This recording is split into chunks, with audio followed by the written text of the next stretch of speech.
The body was found around 11 found in the Chattahoochee River. Hours later, the body was brought out. Atlanta, it's called Police Zone 5. Mostly poor, mostly black, and an area rarely seen by the casual outsider. An area where in the past 20 months, 21 black children have been reported missing. 19 of them have been found dead. What do you think has happened to him? Where do you think he is? I don't know, Lord. I don't know. I really don't know. I just wish he'd come on home to me.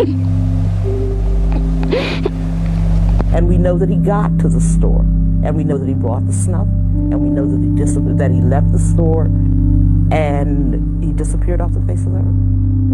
I'm like, he didn't come home? Oh my God. That was the first thing popped in my head. Missing. Murdered. Oh my God. So I called Jeffrey, he was back in the back. And I said, Jeffrey, ma'am, I said, come and go to the store for me and get me a pack of cigarettes. And I gave him $1. He went out the door, and I never seen him again. We do believe that the young boy is one of the 3 missing children from the Atlanta area. Throughout Atlanta, there have been reports of children so terrified they have begun wetting the bed again or are afraid to sleep by themselves. Some middle-class black parents have sent their children to relatives in other cities, even though no middle-class kids have been murdered. I be scared every day when he go to school.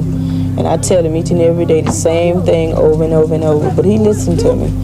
And I just hope they don't get Tony. Best recollection, he auditioned young kids for a group that never existed. They were roughly as young as 8 and as old, for the kids, they were as old as 11 or 12. At one point in time, when Wayne came for one of the sessions, he walked into the back of the studio and he had horrible scratches on his arms. It was more this way and that way and that way and that way and that way and that way. And they were angry looking. And when I looked at him, the first words out of my mouth was, "Oh, Wayne, what happened? That looks awful." And he said he had fallen into a bush. It gives me chills down my spine still. There is a theory that the killer is dumping his victims in the rivers in order to wash off any evidence from the bodies. It is also a lot tougher to investigate when police don't even know where the victim was put into the water. I was really startled. It sounded like a body entering water. And I saw brake lights of a car come on. I saw red lights. The car started slowly moving away from me across the bridge. Something's happened to that boy, the people said. Patrick is missing. Is Patrick dead? We cried some, and we bowed our heads, and hoped for your safety, and prayers were said. Oh God, please bring back that missing boy. When he returns, we will shout for joy. The police and the news people came and went. In all our hearts was no content. No one could rest until we knew whatever had happened to you. Then one day your body was found out in the woods on the cold, cold ground. Someone killed you and dumped you there. It was a mad, cruel person who did not care. There was not a word about how you died. It is no wonder that we all cried. Patrick, we miss you and wish you knew how much your schoolmates grieve for you.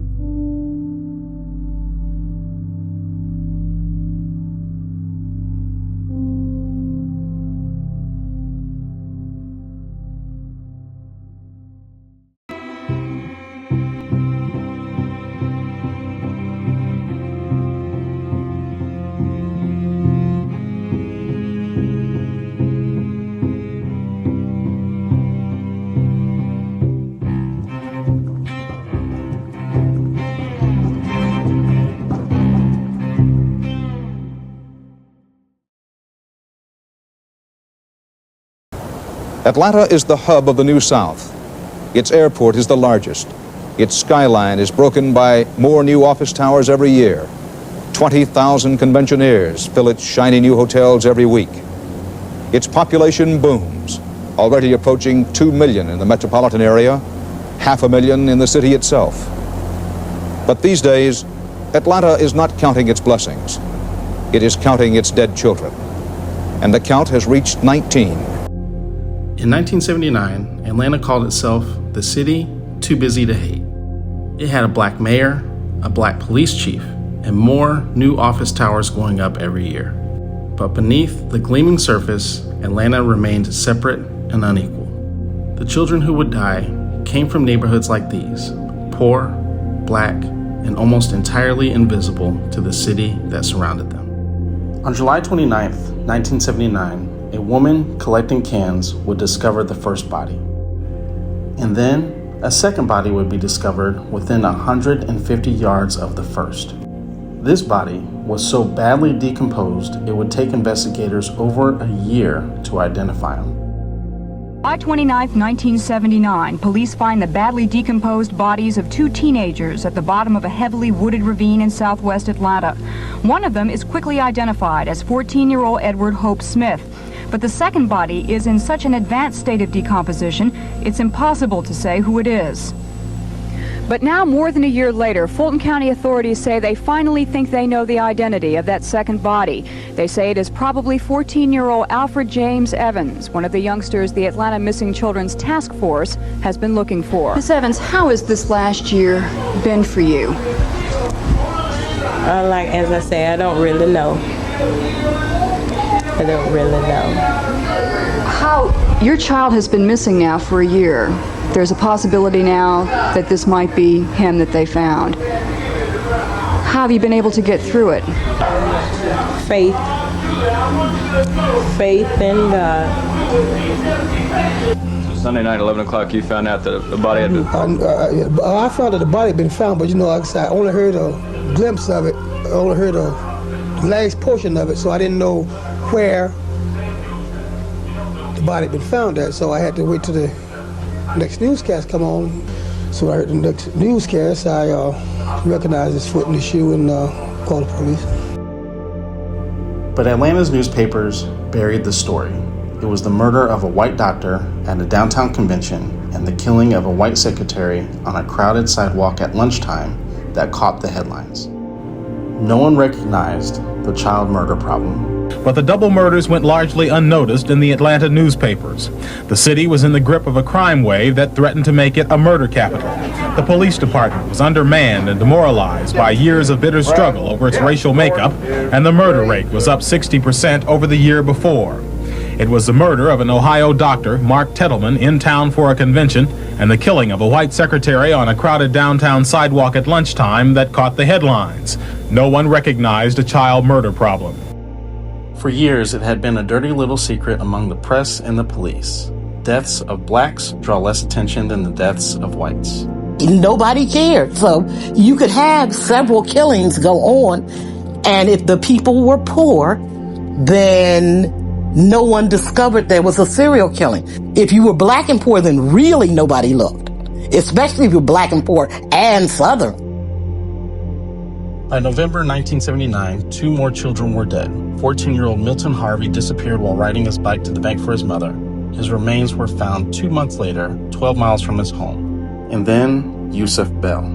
On October 21st, 1979, 9-year-old Yusuf Bell left his apartment to buy snuff for an elderly woman downstairs.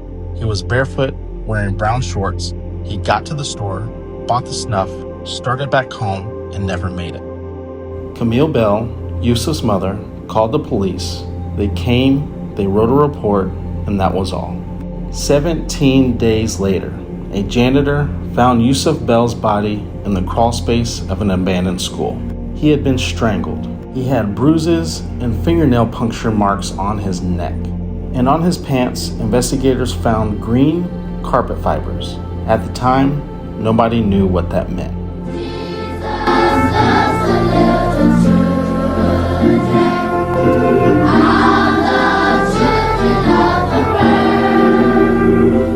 It's not how long you live, but how well. That's what Reverend B.J. Johnson told the people who filled the church on Glen Street. And everybody agreed that Yusuf Bell had lived very well indeed. Not materially, but spiritually. His intelligence, his love of life, his abilities were praised as gifts of God. And God had taken Yusuf back. There was no other explanation for his brutal, unsolved murder, but there was hope. for a little child shall lead them. And it is my hope at this particular point that the conscience of this city, the conscience of this community, the conscience of this nation will be touched, will be penetrated by the life and by the death of this young man.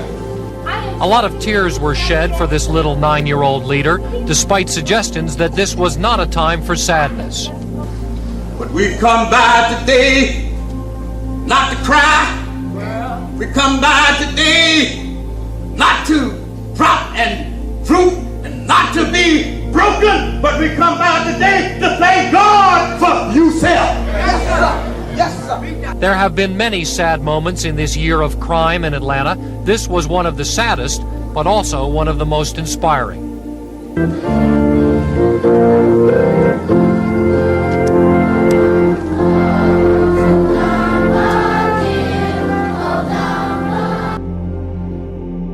By the summer of 1980, 11 black children had vanished.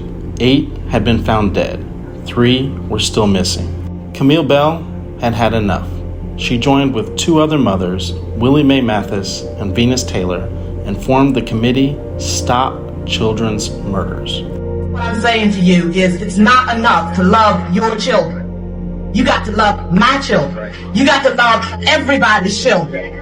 If you see a child out there that's walking into trouble, don't say, well, his mama don't care. If you care, you say something. If it's important to you, you stop it. Over the last 8 months, Venus Taylor, Willie Mae Mathis, and Camille Bell have become celebrities. All have appeared on national television and in national magazines, and all can hardly keep up with their speaking engagements. Yet the seemingly endless investigation by the Missing Children's Task Force has taken a toll on all of them. First it was the psychic, then the search parties, then the door-to-door canvassing, and now the arrival of the super cops. At each turn, there has been hope and fear and frustration, and through it all, each woman has changed a lot. Are you getting frustrated, getting tired of it? I'm nervous as a wreck every time the news come on because I'm so afraid another child has been abducted, another child has been kidnapped, or another child might be found murdered. I'm terrified at it. Some of the things that I don't. What I did then, I don't do them anymore. And some of the things that I could put up with for hours and hours gets on my nerve. I can't put up with them 5 minutes now. It's just, so I've changed. Yes, and I've changed a lot. I am a whole lot more intense and a whole lot more angry than I was before because, I don't know, I really believed that Atlanta city government, as it stood, was the best government that any city could have, and I have been disillusioned. All 3 women say they are pleased the Atlanta Police Department has asked for help, but at this point they are doubtful the killer or killers will ever be caught. The reaction of the police was that we were overreacting and that there was no serial killer. Perhaps we were like distraught parents that really needed everyone's sympathy, but nobody needed to do anything. The city finally created a special task force. However, a month after it was announced, another child disappeared. In May 1980, the body of 14-year-old Eric Middlebrooks was found dumped behind a building that housed a bar. He received a mysterious phone call at 10:30 the previous night, grabbed a hammer and some tools, and said he needed to fix his bike. Walked out the door, and he was dead by dawn. To me appeared to be wool, and that was it. We could find no other evidence. Investigators found carpet fibers on the bottom of Eric's shoe. Bob Buffington showed them to the lieutenant. The lieutenant made a big joke out of it and told the rest of the squad that if I went over to the lieutenant's house and cleaned out the lint trap in his dryer, we could probably clear out all the cases in the city of Atlanta. Bob Buffington sent the fibers to the State Crime Laboratory, where forensic scientist Larry Peterson took a look. So why was a fiber that was stuck in the crack of a shoe, why was that important? Because it was somewhat loosely there, and people don't normally have tufts of carpet fibers loosely stuck in their shoe. Larry Peterson would use these fibers to build a case and try to catch the killer. How many fibers across the board did you look at every day in this case when the case really started getting busy? 100, 500, 1,000? Literally, there's going to be hundreds, if not thousands, of fibers there, depending upon the case. By 1980, no one wanted to admit that Atlanta had a serial killer, even though Bob Buffington recognized a disturbing pattern. Sharp increase in the number of children under the age of 14 who had been killed. When Bob told his supervisor at homicide, they threatened to transfer him. And I truly think that they were afraid that there would be a panic. I became interested in, along with the task force, in knowing whether any of the cases were related, and if so, how many. So then I began an intensive comparison of materials, again, not really focusing on Harrison fibers, although that's a common evidence area that was certainly included, comparing evidence from one victim to another to see if there's any common linkage that could be determined, and eventually found several fiber types that linked cases together. But once I had developed some common fibers, I began then to just concentrate on those, and as new cases would come along, I would look specifically for those fiber types in terms of linking them together. There was particular interest in fibers that experts had never seen before, green Trilobal fibers. It was eventually learned that these Trilobal fibers came from one manufacturer, the Wellman Corporation. The fibers were then made into carpet by the West Point Pepperell Company in Dalton, Georgia. It's interesting because my first involvement was looking at some fibers that Larry Peterson sent me, and there were 4 fibers, one of which was a Wellman fiber. And I had not seen that particular fiber type before based on the cross-section. And we were trying to figure out who manufactured it.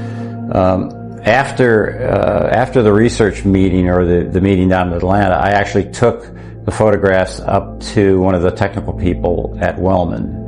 I think it was up in Boston. Showed them the fibers, the photographs, and they did identify it as their fiber. They explained that they were actually trying to get around a DuPont patent, and DuPont had patented the Trilobal structure. And so they changed the structure such that one of the legs was a short leg. And the purpose was to get around the patent. That became important because they found out, apparently, that DuPont wasn't going after companies that were potentially violating their patent. And so they only used this cross-section for several years. 10-year period of time, and then some of the marketing information about the square yardage that was produced and the states that it was distributed in made it a very, very rare fiber just in and of itself. So that one fiber type, to find it as a connection to the Williams environment, was very strong. Then to connect bedspreads and throw rugs and blankets and a leather coat that was in the Williams closet, and his bedspread, fibers that matched the Williams dog, and in one case hairs that matched Williams himself, in combination a pair of gloves, or a glove from a pair of gloves that was in the glove compartment of the Concord station wagon, the floorboard carpeting of the Concord station wagon itself, which was found on cases, the indoor-outdoor carpeting that was in the workroom that was between the carport and the Williams bedroom, which is in the side entrance to the house. There's approximately 35 different fiber types that in combination would be virtually impossible for that to occur in any other environment, because there's no reason to believe that any of those fiber types would normally be connected. That because that green carpet appears in the house, they're more likely to have these carpet squares, or this leather coat, or that blanket, or that bedspread.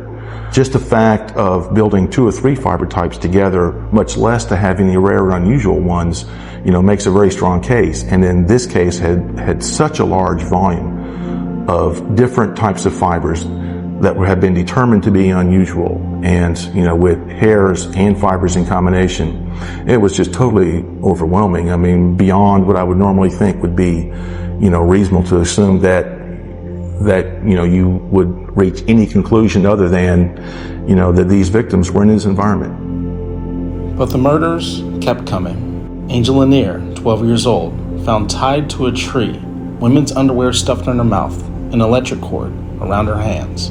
Clifford Jones, 12 years old, found beside a dumpster behind a laundromat, strangled with a rope, the same unusual green fibers on his clothes. Charles Stevens, 12 years old, found the morning after he disappeared, missing his t-shirt, the same carpet fibers. By the summer of 1980, 11 black children had vanished. 8 had been found dead. The city's special task force had no suspects in 14 of the 21 cases. The murders were not slowing down, they were accelerating. The killer was still out there, moving through the city, unseen, unidentified, and what happened next would terrify a city and ultimately send one man to prison for the rest of his life. In early 1981, a detail from the investigation leaked to the media. Investigators were finding carpet-like fibers on the victims, fibers that could identify the killer. The story ran on the front page of the Constitution. Within weeks, the bodies stopped appearing in the woods. There is a theory that the killer is dumping his victims in the rivers in order to wash off any evidence from the bodies. It is also a lot tougher to investigate when police don't even know where the victim was put into the water. A river of this size with 40-45 mile area, it's impossible to watch every place that people have access to. This river access Walker speaks of is everywhere. Bridges that run over the Chattahoochee, 10 or 12 bridges that are dark and very lonely at night. The next child to die would be found in a river in nothing but their underpants.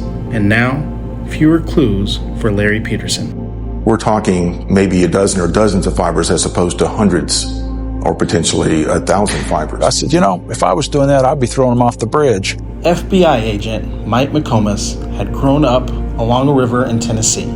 He understood what moving water does to evidence. Police set up stakeout teams at 14 bridges across the Chattahoochee River. We looked at remote places, dark places. We believed it would be at nighttime as opposed to daytime.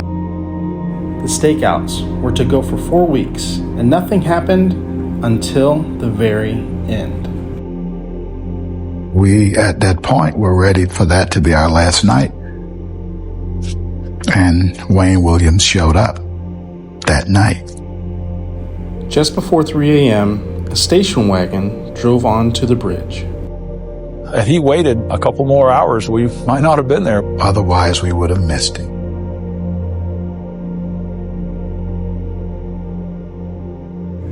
But Wayne Williams says that police made him the scapegoat because he's black. If those police had arrested a white man, Atlanta would have erupted, as well as several major cities. You possibly would have had another race war. But the FBI were looking for someone white. And Atlanta Police Department side, they were looking for a white guy. So why would all of a sudden the black guy be considered a scapegoat? But Wayne denies everything that police say happened that night. What happened that night on the bridge? Okay, in the first place, and I'm not being facetious, but nothing happened on the bridge. That's the whole misconception. So you never stopped on the bridge? No, I didn't. You didn't throw trash? No. You didn't throw anything? No, I did not. You didn't throw a body? Definitely not a body, no. I crossed the bridge. I turned off briefly after I crossed the bridge at what I called a liquor store. Wayne says that the only reason why he pulled into the parking lot was to look up the number of a person he was trying to contact that night. I turned back on the highway. I went to a Starving Marvin store. I used the telephone, and I came back. The number wasn't in service. I got some recording, this number's not in service. And I said, well, this is a prank. This is the address that Wayne gave FBI agents that night. According to him, he was looking for a woman named Cheryl Johnson. But FBI agents were never able to find anyone by that name. It says to me that Cheryl Johnson didn't exist, that he made it up. According to Wayne, after he made the phone call at the gas station, he turned around to go over the bridge again. And that's when he was stopped by police. You said, I know this is about those boys, isn't it? Correct. Mm-hmm. That's what I said. A pretty damning statement, don't you think? No, I mean, the perception in Atlanta was, at the time, kids were missing, and I think, if I'm not mistaken, the perception was a lot of young males were missing. And that's what I asked myself, this is about those kids, or boys or something like that, isn't it? But FBI agent Mike McComas says that Wayne fit the description of witnesses. Saw a black male. He had on a baseball hat. This is the sketch provided by witnesses that night, and this is the first time that Mike McComas has seen the sketch.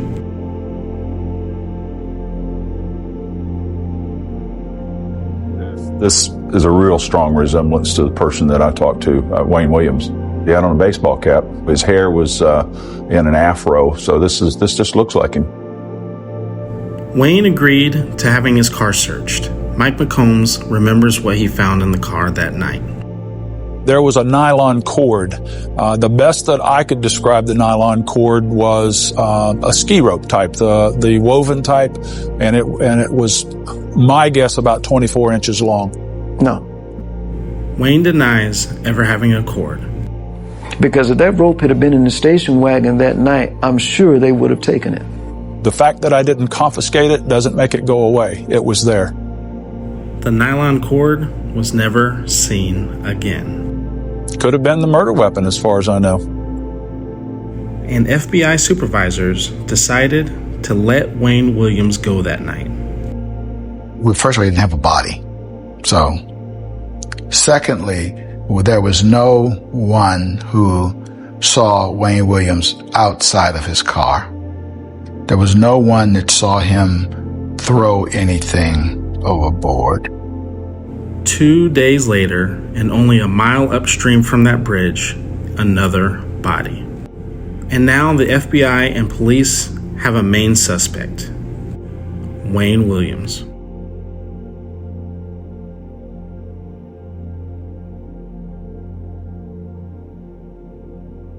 Two days after Wayne Williams was stopped on the bridge, the body of Nathaniel Cater washed up downstream. He would be the last of the 27 victims of the Atlanta murders. Cater's last known address was 2261 Verbena Street in northwest Atlanta.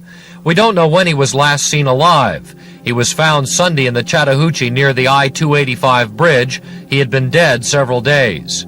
Cater died just a couple of weeks before his 28th birthday, which makes him by far the oldest victim. But police don't think whoever is killing the young people is now choosing victims at random. Again, we do not believe at this point, based upon what we know, that there is a random picking up of people. What we have to determine is what is that characteristic that tie everyone together. Everyone being those who have become victims. What is the common characteristic? Brown would not say, but Cater breaks the pattern in more than one way. He was not retarded or slow as the other adult victims were. Cater's case breaks the pattern in another way. The police did not release his name right away. Since he had not been reported missing, they thought it might help to delay releasing the name. We made a decision because there was a necessity for two things. One, a continuous verification, and also for some preliminary investigative activities that we made the decision to make the name known today. Brown would not say if delaying release of the name had done any good. Paul Miller, Action News. On June 3rd, 1981, the FBI brought Wayne Williams in for questioning. Wayne Williams agreed to a lie detector test. He was as composed and calm as you can get. You got 26 bodies out there in the woods and rivers, and he's just sitting there like total control. I said, I don't care what you were doing on the bridge. I don't care what you threw in the river. If it wasn't a little boy's body, you define this test. He told Wayne in advance what he would ask him. Did you kill Nathaniel Cater? Did you kill him that night that you were on the bridge? And did you throw Nathaniel Cater into the Chattahoochee River? And when I ran that test, it's like, wow, this is it. Wayne Williams failed all three questions. I said, well, this test would reflect that you did kill Nathaniel Cater, and you threw his body. That was his body you threw off the bridge that night. The lie detector test measures heartbeat, sweat, and blood pressure. They all rise with tension. You breathe a little faster. You have a hard time getting your breath. You sweat a little more. He did all this. Wayne Williams took the test 3 times and failed all 3 times. I said some reaction like, I'll be darned. You're the guy we've been looking for 2 years. It surprised him that he didn't beat that polygraph test. He was convinced he could beat a polygraph test.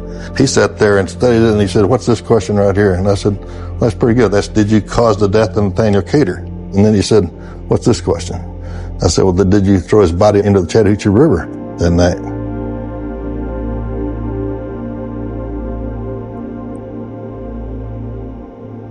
FBI agents searched Wayne Williams' home, while forensics compared the fibers on the victims' bodies to the fibers found in Wayne Williams' home. The yellow blanket was located under Wayne Williams' bed.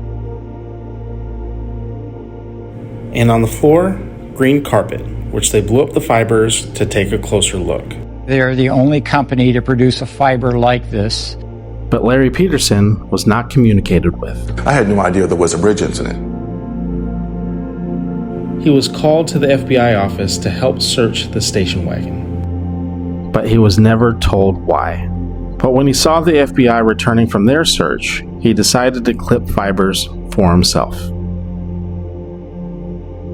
Saw the green carpet. Did you feel this is it? You know, I really didn't. I'm going to run these back to the lab and just look. I started with the green carpet. Once I put that sample under the microscope, I knew instantly that that was it. You knew that they had the killer. I knew that was it. And I had made hundreds and hundreds of comparisons to carpeting and various suspects and environments before, and nothing was even close until that night. Did you stand up from your microscope and scream, "Hallelujah, we've caught the guy"? I literally did just want to say, "Oh my God." But yet and still, Wayne Williams was allowed to go home that night. And I make a couple of other errands, so I was in the area, and I just... That morning, Wayne Williams called reporters over to his home for an interview, and they agreed not to show his face. He asked, what was dropped in the river? Nothing. Wayne admitted to failing a polygraph test and had this to say about the victims. Some of these kids are in places they don't have no business being at certain times of the day and night. Some of them don't have no kind of home supervision. They're just running around in the streets wild. And I'm saying, when you're doing that, that's not giving anybody a license to kill, but you opening yourself up for all kinds of things. When you say that's not giving anybody a license to kill, but you're opening yourself up for all kinds of things. My point is very simple. All right, if you're out roaming the streets, like not all of these, but some of these victims were, you put yourself in a position for bad things to happen. The district attorney was reluctant to bring Wayne Williams in on fiber evidence alone, so police and FBI kept a watchful eye on him. Well, hey, I'm telling you to quit following me, because I'm saying at this point you're following me and you're on private property. Then if I were you, I'd get the hell out. But on Father's Day, 1981, detectives arrive at Wayne Williams' home and arrest him for the murder of Nathaniel Cater. To this day, this is the last time that Wayne Williams would be free.